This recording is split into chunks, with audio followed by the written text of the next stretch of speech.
is very important. In fact, we notice deep changings between generations. For instance, the natural park works a lot with local schools, and little kids that have born in the last, let's say, 14 years have already born in a village, in a region where the wolf was already there. It's normal to have wolves. They just raise the hand. Oh, okay, you know, teacher, in the morning coming to school, I saw the wolf, just shook my hands and went away. It's totally normal. The center is made up by two sections, different sections. One section is dedicated to legends about wolf and imaginary of wolf.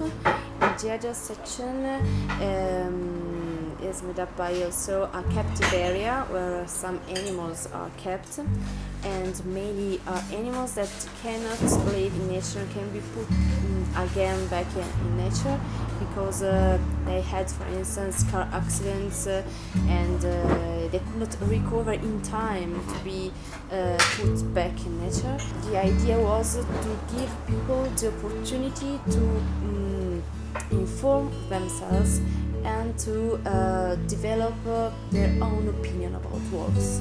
Pro, anti-wolf, who knows, but the most complete information possible. How coexistence work in the Western Alps, and how do you think you need to communicate with other people who have a different mindset? First thing is listening, deep listening of real needs. Sometimes the requests of stakeholders are just kill the wolf, but the real need is different. So it takes a lot of time to really listen people to deeply understand after a dialogue, after sharing points of view, what is the need behind the request.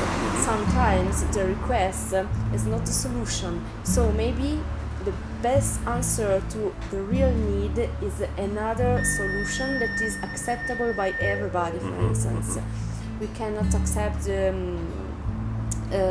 solution of killing all the wolves, but if the need is having better life conditions in alpine pasture during summertime, so maybe the solution to this need is something that we can agree upon, everybody. So it's very important not to stop at the first claim, the first request, but just explore which are the real needs without